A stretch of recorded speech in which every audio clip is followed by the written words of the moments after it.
Hello everyone and welcome to It Goes Off. We just had round 21 and it was a round where the winners were the New Zealand Breakers as they remained on top of the table, and probably the biggest loser in round 21 was the Townsville Crocs. But we have got a jam-packed show today. We're going to talk to Darren Ng a little bit later on, and Grantley Bernard. Exciting round 21, and it's the Townsville Crocs that probably the biggest losers of the round.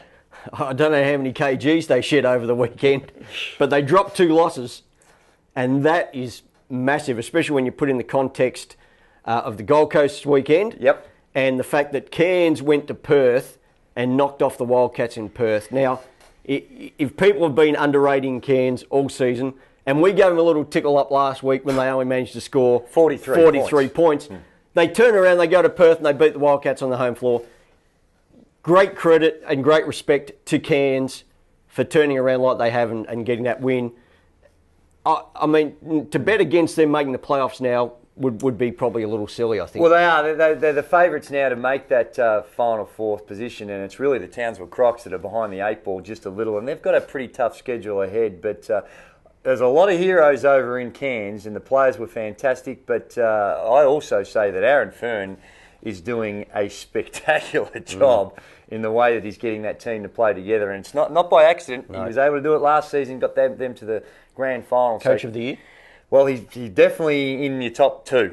Who else? Well, I think that any time you have a top-of-the-table New Zealand Breakers, that it'd be hard to go past them as well, because Andre Lamas is doing a terrific job. Grantley also, round 21 was a welcome back to the hammer. Shane Heal took over the helm of the Sydney Kings, and he would have had some very, very nervous moments. They led throughout most of the contest, but down the stretch they were back to their old ways a little bit and almost coughed up a certain win. But good to have Hammer back in the competition, and good to see the Sydney Kings get a win for him in that first outing. It was. I've got to say I was a little surprised that he jumped out of the woodwork to take it. It's for half a dozen games or whatever they've got left. And, maybe it's a good thing. A guy who's well known to the Kings, to the fans, will walk in with, instant respect. And they've obviously responded. So, interesting one. He's still not sure if he puts his hand up beyond this season. That'll be something that he sits back, considers, talks about with the family once the season's out of the way. So, he could be a candidate for the Kings long term. Well, it's certainly a long-term audition. He's got, 6 games in total. He's going to have to show what he's capable of doing there. Very tough assignment, as you mentioned. It's not his team.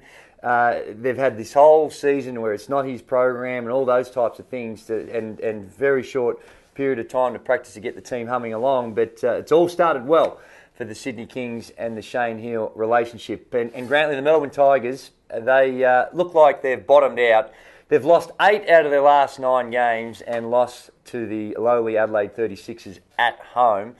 36ers were very, very good in this game, shot the ball incredibly well, but the Melbourne Tigers, they just not good enough. Correct. Well, it's now time of the program for a little section we call Who's Hot? Who's Not? Grantley Bernard, who are some of the hot performances over round 21? Well, we normally call this Who's Hot and Who's Not, but this week, because there were so many hots, we're calling it Hot and Hot. Hotter and hot. Well, who are the hotter ones?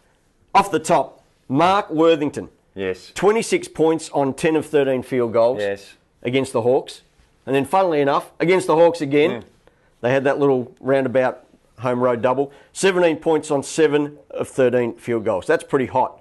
Chris Warren of Adelaide, 26 points, 9 of 10 field goals, 5 of 6 on threes, and found the time to have 8 assists. That's pretty good. That's pretty hot. That's incredibly hot. And Cairns Taipans, I give them a hot for going to Perth and beating the Wildcats in Perth. Who else was hot? Well, who else was hot but not hot were the Sydney Kings. Get that first up win with Shane Heal. You had some nervous moments, as we mentioned, but were able to get over the line. Also, Daniel Johnson with 24 and 8 against the Perth Wildcats. He had 18 points as well against the Melbourne Tigers. Didn't shoot the ball all as well against the Melbourne Tigers. But he had a very good weekend. This young man just seems to improve every single year, and the sky's the limit for him. And also, Ainda Ubaga had a very, very good weekend for the Wollongong Hawks, despite the Hawks going down twice against the Gold Coast Blaze. He had 24 points in game one and 18 points in the second outing up there on the Gold Coast. So some spectacular performances in round 21, and one of the spectacular performers was our next guest, Grantley, Darren Ng. Well, he was probably a bit not hot one night. Well, that's right. Because I think he had a donut. But then he came back and he was hot. Well, he bounced back against the Melbourne Tigers, and he shot the ball very, very well against the Tigers. And Darren, thanks for joining us. Morning, fellas. It's an exciting time over there in Adelaide on the back of a win, which haven't come around as often as you probably would have liked this season. Yeah, that's right. I mean, it was a great win, especially off a back-to-back away from home in Melbourne against the Tigers, who are one of our biggest rivals over the years. And as you said, the season hasn't gone so well so far, but any win now, we're playing for pride, and we're just trying to rack up a few wins before the season finishes. Darren, the obvious, I guess, aspect to point the finger at for you guys this season has been the injuries, especially to a guy like Adam Ballinger. You had an in-point change early on. How much did that upset, I guess, your plans and how good you thought you could actually be this season? Yeah, well, obviously we had a plan coming this season with the group that we had, and losing Ballinger and Croswell and John Williamson even in the pre-season was probably a dent to those plans. And those guys are pretty hard to replace. And really, what I think's hurt us with losing them is their experience, and they're veterans of the game. And I think when it comes down to the last quarter, the last few minutes of the game, we need those experienced heads sort of directing us to the win. We're a very young side at the moment. I think I'm the second oldest player who's playing at the moment. So to put that in perspective, we're a pretty young side, and we really miss those experienced heads at the end of the game. And Darren, what about as far as this season, as far as the playoff is concerned, has been done for a little period of time now? Has it been hard for the guys to focus on the team aspects and not be so concerned about self-preservation? Because, sometimes we've seen with some teams that the individuals in those circumstances will start looking after themselves. Yeah, I mean, I've been on these kinds of teams before in the past where the finals is out of the picture, and that definitely creeps up on the guys' minds, especially if you're not signed for the next year. You want to, try and impress to get a deal for the following year. But, I mean, we've had a chat about that as a group, and we're all committed to sticking together and actually playing as a team so we get some wins. I mean, for myself, I feel like, if we're winning, everything's happy, life's happy, on the court, off the court. So, I prefer to get wins. And, I mean, in the end, what looks better on you, when people try and recruit you than when people who have wins towards the end of the season or wins to your name. So that's what we're trying to do. As much as we love Adelaide, let's just put the Sixers aside for a minute. What do you see of the teams that are in the playoff picture? Who do you like in that? Obviously, a lot of people say, New Zealand, Perth are the favourites, but, some results over the weekend would probably suggest otherwise. What's your take on it? Yeah, there have been a few surprising results lately. So, obviously, we just played Perth on the weekend, and, they're a strong group. They've got a very good all-round game. Obviously, they apply the pressure. I think they're going to be pretty good in the finals, and they've been there before. And I think, Gold Coast is super talented, probably individually the most talented group in the NBL. So I think once they get to the playoffs, anything could happen. I think they're going to be pretty tough. Marty Clark's been under a bit of pressure this season, and I spoke to him on the weekend before the Melbourne game, and he seemed to have this ease and this peace of mind that we didn't see at the start of the season. How has he been coping with some of the difficulties your team's faced? Yeah, he's been doing really well. It's definitely hard, especially being in Adelaide. Adelaide's a pretty tough place to be if you're losing. Great place if you're winning. The crowd's on supports you all the way through. So, Marty's been the ultimate professional. He's come in every day to practice. With the same attitude, hasn't changed a bit. I know the pressure's been applied from all sorts of areas, but he's got the support of the club now. The club have come out and said that publicly, that they're going to support the coaches, and I think he is in the happy place where he can just concentrate on coaching and moving this club forward.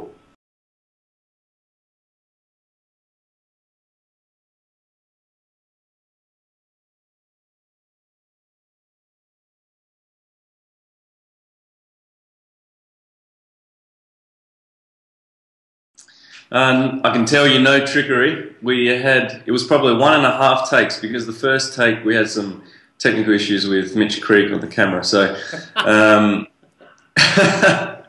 so it was all legit, no trickery, no special effects. Absolutely legit. So world record. See if you can beat it.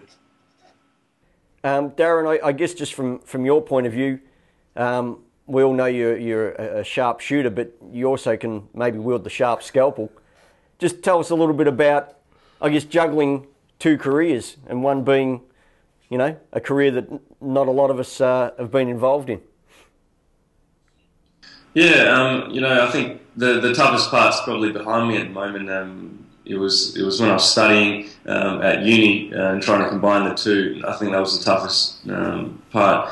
Trying to sit exams when the season just started. So now I've finished all my study and my internship. I'm a resident at the Royal Adelaide Hospital, and I can be much more flexible in terms of when I want to work, and I'm doing general practice training as well. So it's all very, very good. Basketball is the #1 priority at the moment. Medicine's on the back burner. I can go to that when my basketball career is done, and it's all working out really well. Well, that flexibility might come to a screaming halt come 15th of July, because apparently your beautiful wife's due to give birth. That'll change things up just a little bit. Are you going to be there just guiding the doctor through the process, or how does that all work? I think I'll leave it to the specialist, but if there's an emergency, I might have to do it. I've done it before. It's very exciting. Around July 15th she's due, so it looks like a baby boy, we're excited. It's a new step in our lives, and our parents are excited, family's excited, so I'm really looking forward to it. Well, fantastic stuff, Darren. All the best with the birth and for the remainder of the season. And we'll follow the Adelaide 36ers. You've got a good core of young players there that look like there's a real bright future there with the Adelaide 36ers, and I'm sure you'll be a big part of that. So thanks for joining us today. All right, thanks for having me, guys. Thanks very much for that, Darren. Thanks for joining us on the program. And Grantley Bernard, have to be the cheapest conversation we've ever had with the doctor. Don't even need to get the rebate at Medicare. We can still maybe make some claims on that. But all the very best to the Adelaide 36ers for the remainder of the season. Grantley, it's now time in the show where we like to get people's feedback, and it's a little segment we call the Mark Zuckerberg Minute. And each week we offer an NBL Sporting Game Ball, an official NBL Sporting Game Ball, valued at $129 if you don't mind. Feel free to touch it. That's about the closest you'll ever get to it. But anyway, give it back. You can ask us a question and join in the conversation via the social media. The NBL Facebook page is the most common way to touch base with us, but you can also hit my Twitter account, Andrew Gage 10, and your one? Grantley Bernard. Grantley Bernard. Well done. Grantley, who's up first? We've got Daniel Stock. What does he want to? What's his question? Daniel Stock wants to know, is Trevor Gleeson going to last much longer at the Melbourne Tigers? Of course he is. Of course he is. He's a very good coach, a current coach of the year, in fact, and had an outstanding time with the Townsville Crocodiles. Had some tough issues to deal with this season, with some players coming and going and some unforeseen circumstances. So it has been a great season for the Melbourne Tigers, and the last couple of months they've lost 8 out of their last 9, so things aren't going all that well. But he's on a 3-year deal, I think it is, so he's got a couple more seasons to right the ship of the Melbourne Tigers. Next question comes from Marco Courier. Still won't even talk about the Melbourne Tigers. Marco Courier. I'm not sure if he's Jim's brother. Courier. But Marco says, yes. Should the NBL consider implementing a draft system instead of the standard signing contract method, even maybe for a year or two, just to help some new teams get some players? Well, this is an interesting question. We've seen this in the AFL, and they've had great success with their draft system, and of course in the United States. I don't think it would be the right thing to implement a draft system for the existing players, but certainly with some of the young talent that's out there, when you talk about trying to get some equity in the competition, and we do have good parity, the difference between the last place team and the top place team is not enormous right now. So we do have some parity that's already there, but a way in which you can spread the wealth around and give players the opportunity for a certain period of time to go, and particularly to some of the more regional areas, which may find it difficult to recruit compared to others, it's something that is certainly worthy of being looked at. You want to know my answer to the question? Please. No. No. Who wins the game ball? Is that it? That's all you As long as we are on this earth, there will be there will not be a draft in the NBL. Why is that? Why do you so strongly on that? Because it just won't happen. Not with free agency, not with your small roster sizes. You're still going to have free agency.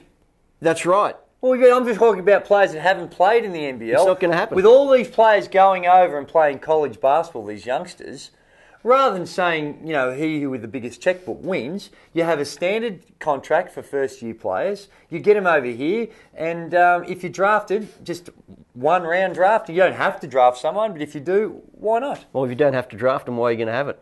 Well, you may not need a draft choice. But if you do need a draft choice, and there's players out there that haven't played in the competition, I understand what you're saying, but I don't think you've been a bit too quick to dismiss it. If there's players out there that you think are good enough to play in your team, well, you go and ask them, would you like to come and try out? Would you like to play? They say yes. You go, boom, sign. We're done. Yeah, but that's what we're saying. So to avoid the pressure on the economics of the team and the inflationary pressures for the first-year players, if there was a player out there who hasn't played in the NBL and is coming out of juniors, whatever, and they're good enough to get into a bidding war to sign with a team, well, good luck to them. But you know what?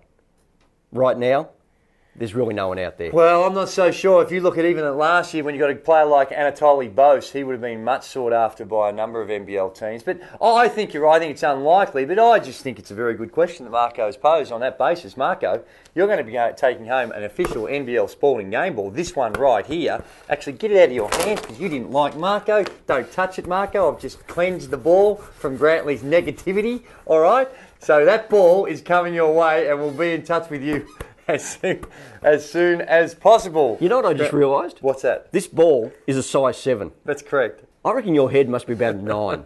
Well, I reckon you must be like the kiddies ball, a size 3 running around out there.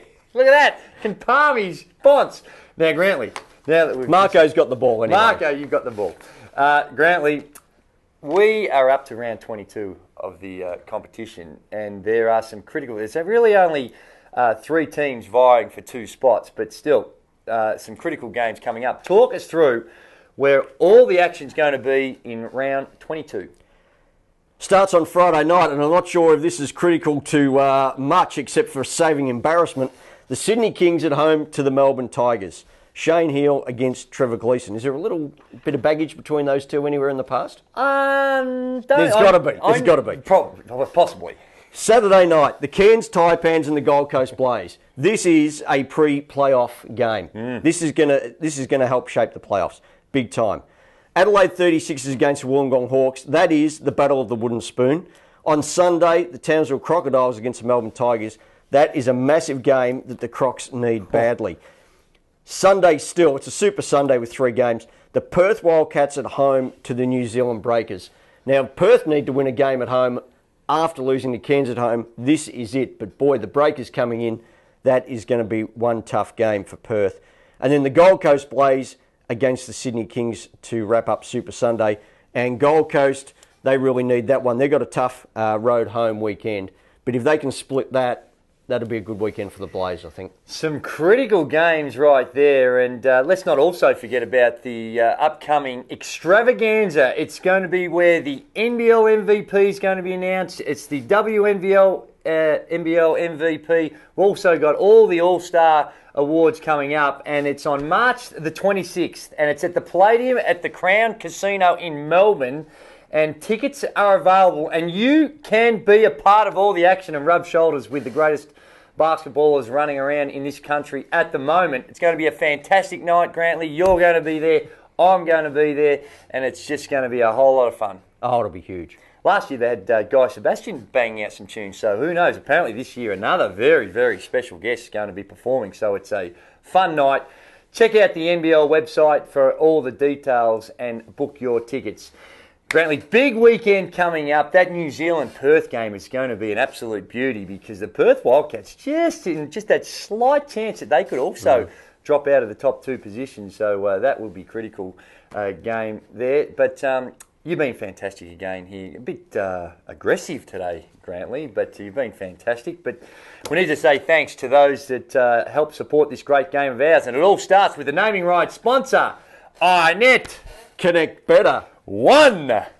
Centrebet. And one. Sporting. And a new one, Grantley, Fido. And Virgin Australia. And Fido, great to have them on board, Grantley. The terrific concept where it's got it's like a credit card. You go to your shop and do all your shopping up to a certain limit. Check it out. All the details at Fido. And what's their motto? Woof. Woof, woof. Good on Fido. Actually, we're not sure that that's their motto, but it should be if it's not. Thanks very much for joining us on this wonderful program we've had today. Thanks very much also to Darren Ng for taking some time out to have a quick chat to us. Until next week, come back here and check out all the goings-on in the iNet NBL on the #1 podcast for the iNet NBL in the universe.